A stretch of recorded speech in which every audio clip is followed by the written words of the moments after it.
Hey, what's up, everyone? My name's Lionel. Hey, I'm your host for LT Productions. You are watching Speak Up. This is episode 8, and I have a few topics I want to speak up on. But first, please like this video. Also, share it. And you can leave your comments below. Plus, if you are new to this channel, I welcome you here. Subscribe, turn on your notification button so you can always be included in what I have going on over here. So let's go on and speak up. Okay, so I got 5 topics for you today that I wanted to speak on. I'm going to start off with some reality news. This is dealing with the Real Housewives of Atlanta. Before I go on, I don't know if anyone is interested, but the Real Housewives of Miami will be debuting next month in June. I'm so ready for them to come back. They usually are back in November of each year, especially when they were on Peacock, which I think they should have stayed on there. They will be on Bravo starting in June. I believe that they'll be airing on Wednesdays. I'm so glad they're back, because only them in Salt Lake City are the ones that are really... I'll also include OC. Those are the 3 that are really triumphant in the Bravo Sphere Housewives world. And giving much entertainment. Consistent entertainment. I'm going to be entertained by Salt Lake City and Miami. I don't have to worry about them. OC, I'm still more of a casual watcher. However, I know what goes on over there, and they're not skipping a beat either. But anyways, now that I made that type of promotion for somebody else. Anyways, Real Housewives of Atlanta. We're continuing the conversation that has to deal with Angela and what the women that was led by your queen, your anchor, the fan favorite, Perfect Portia, talking about that she would F Angela's husband. And I'm paraphrasing, if she doesn't chill the F out, I'm going to F her husband. I'm paraphrasing. So after that, of course, Angela wasn't really dealing with anyone. And her reasoning, which I believe is not just not talking with Portia, but the other women that were there and did not speak up. And we're going to talk about it because Shamea, who doubled down also in the after show, I thought I was going to actually come to you with the after show, but I would really only be talking about this subject, and I was like, the episode only was cool from the Bailey Q. Other than that, whatever. So anyways, Shamea doubles down. I guess the clip was played over on social media somewhere, and she made a comment. So I'm going to read her comments and what Angela had to say because of her comment. She doubles down on how she felt, and she also did that in the after show. Shamea says, and quote, "Damned if I do, damned if I don't. I have learned the hard way that I need to mind my business. I'll apologize about laughing and my part in it. That's not my fight. If Angela," she ended up tagging Angela in it, "can forgive the person that actually said it, then surely my laughter can/should be forgiven." She said that on the after show also. "I never said that it was okay for her to say that. Furthermore, I don't have to publicly chastise people. I can hold them accountable privately. Bottom line, she's a grown woman. Not my problem, not my fight." I will give my response after you hear Angela's response. Angela responds by saying, Shamea, tagging her, "If my memory serves me correctly, you didn't apologize for your part until Portia's event, which I accepted. At the Bailey Q, you actually doubled down and said you didn't see anything wrong with your response, bringing up jokes about your uncle. Hence the end of the conversation, period. It's actually okay. I misjudged and had higher expectations for you. Again, I move differently with my friends. It's perfectly fine. I now understand." Boom. Chopped her up, chewed, and spit her out. Shamea, for you to say all this is quite rich. For some reason, you think checking your friends in private is something. She said it publicly, for one, your friend. To see you still defending Portia, I think I understand how this reunion is going to go. I'm sure y'all going to be cool after this reunion, and people are like, well, sure, they've been friends forever and a day. The groundwork has been set for your division, but I don't know how this is going to go, but for some reason, you're going to still try to find a way to defend this woman. Angela's whole point is, even in your laughing, that's condoning. A head nod is condoning. A retweet is condoning. There are so many ways that we condone. Omitting, being silent, really can be condoning too. I have no clue as to why you have so much energy for Drew. If you can say, not my problem, not my fight, then why are you fighting for this woman that can handle everything on her own? And you can say, I was just asking questions. No, because from episode 1 and 2 of this season, season 16, you need to find out the answers for your friend as to why Drew is filming and hanging with Dennis. Has Drew been so clear and concise with her answers? No. It was always Portia's fight, though. And she's been really stretching this out for over the past 9 episodes. And it looks like in the 10th episode, y'all gonna get really stupid and crazy and meet up with Ralph. And that was a part of the trailer, as far as what I saw in the preview. And you also said that I was just meeting up with Ralph, but I needed someone to kind of co-sign so nobody say I'm doing this and doing that, and Portia just happened to be the one to sit down at that table. You are a weirdo. Whatever you got going on in your friend group and friendship with her and them other ladies, at least that sat at the table with Portia, y'all are weird and crazy. I would never hang with y'all. I would never want to be associated with y'all. Angela is saying, you've seen the behavior. You can still hold her accountable. You can always tell somebody, hey, that wasn't cool. And since there's already a stamp over your forehead as being a whore and a husband stealer, that don't look good for you. You can say that they are an adult or whatever. Well, then, again, leave Drew alone if people are grown enough to handle their own business. You saying getting into other people's business. You're still getting into other people's business. In the next episode. Angela said it right, and Angela read you down so soft and basically just said, I understand who you are. I had higher expectations, but I know exactly who you are.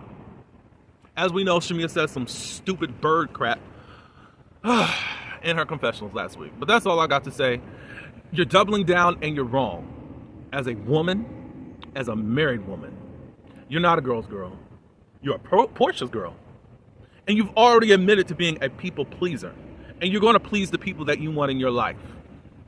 So how are we supposed to take that? How are we just supposed to act like, oh, you just down with your friends, you know, you can just tap them in privately? No. Especially not on this doggone show.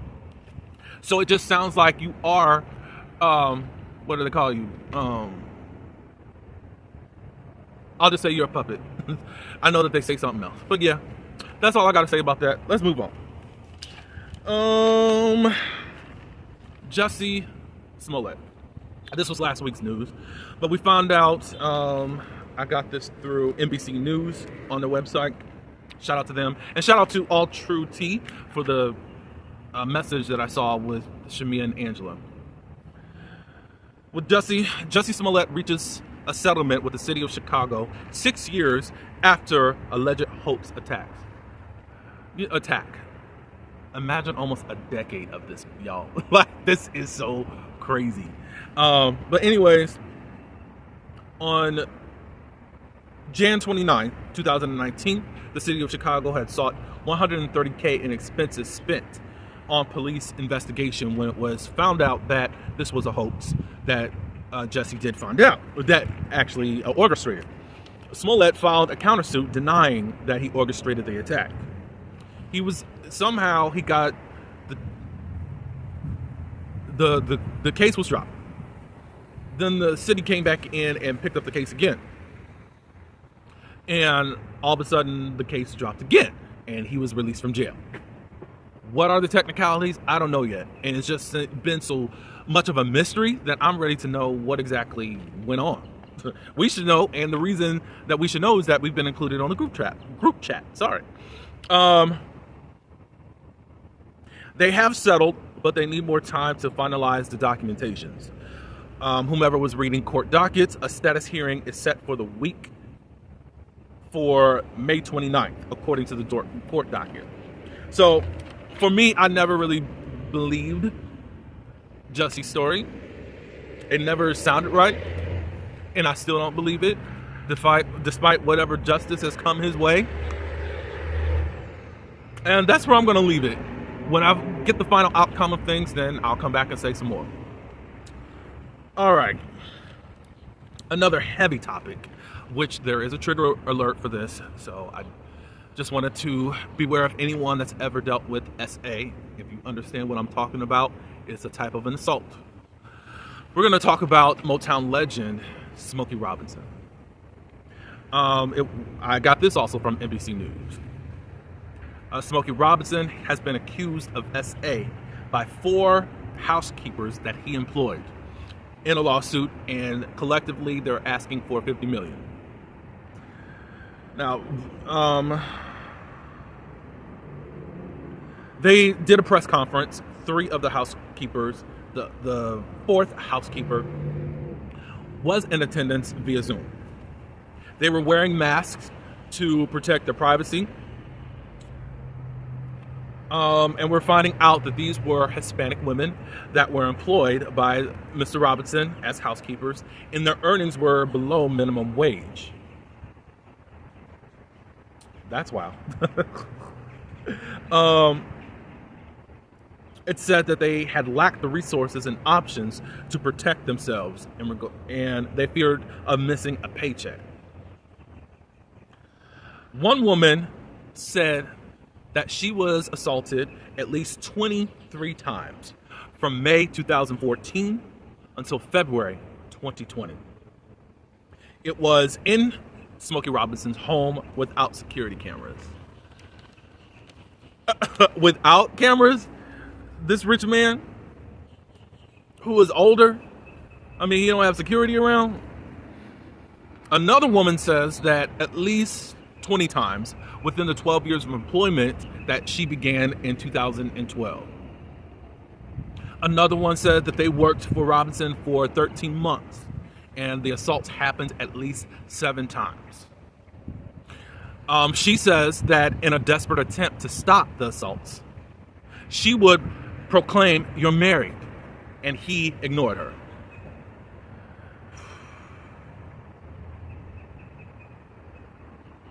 Another one has also claimed that if they refused to have intercourse with Robinson, he would threaten to have his wife, Frances Robinson, be mean to her.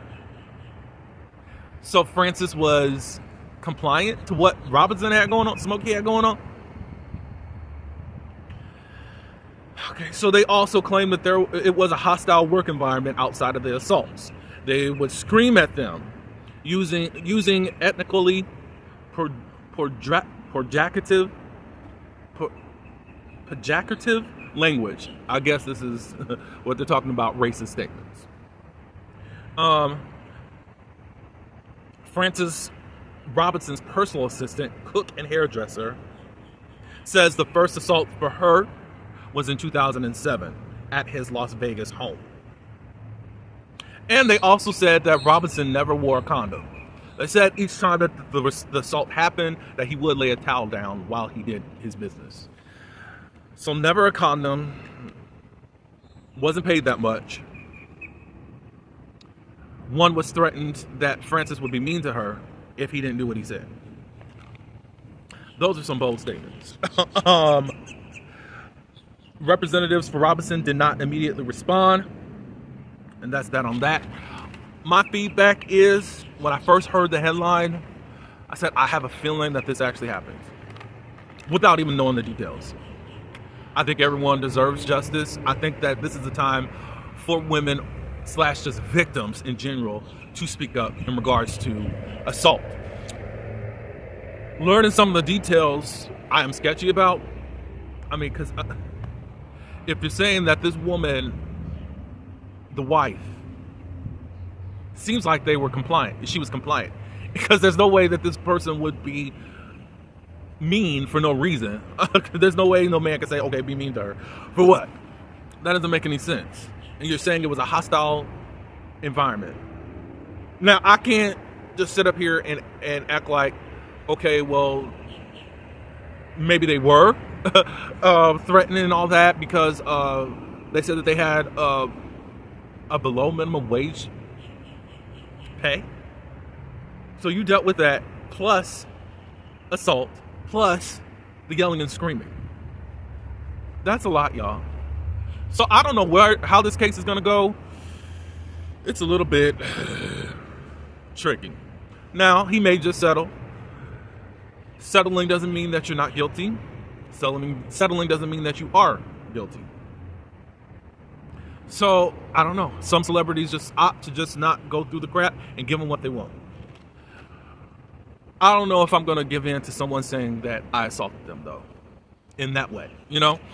I don't know. This case seems tricky, and what they've already claimed, some things just don't add up to me. So we'll see what's up. All right, so for lighter news, I wanted to announce, as of today, May 7th, Reliving Single podcast is airing. It stars Kim Coles, who played Sinclair, and Erica Alexander, who played the Maverick, Maxine Shaw, attorney at law, on Living Single. Basically, they're going to be going through episodes of a Living Single, which I think I'm going to tune in intentionally, because I want to hear what they have to say, and I'll possibly review some of their podcasts. Because with that show, we know that there was a lot of drama that has come out behind the scenes due to executives and corporate and how they actually treated the cast. And I'm interested to know what's going on. So y'all can catch it on Spotify. I saw iHeartRadio, Apple. I think they'll even be on YouTube. So will you guys check in and watch? Hopefully you do. Let me know in the comments. Also, another podcast that will be making its way to iHeartRadio. It's called Outlaws. The great T.S. Madison, she will be having this a podcast. It's a space of reflection, real talk, and revolution. Throughout each episode, she promised that some episodes will crack you up, and others, they may crack you open. Outlaws is co-created by Tyler Rabinowitz and Olivia Peace. Rabinowitz and Maya Howard serves as executive producers alongside Madison. At least she got that credit. This series is part of iHeartMedia's Outspoken Podcast Network, which spotlights voices in the LGBTQ plus community. And this is via The Hollywood Reporter. So congratulations to T.S. Madison. Two other podcasts I listen to. I love all things Superman, so I listen to Talkville, which they are going through all the seasons of Smallville, which I was an avid fan of. They're on season 6, almost at the end. But anyways, I watched that. And I also watch Still the Place, which is Meryl's Place. The 90s was it, and that was one of my primetime shows that I did watch. They're supposed to be rebooting that. But those are the 4 as far as in the TV realm that I actually am going to, 3. Because I'm definitely thinking about reviewing Reliving Single.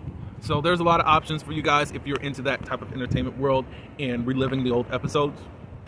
That's all I do have for Speak Up. Let me know what you thought of each subject that I decided to speak on.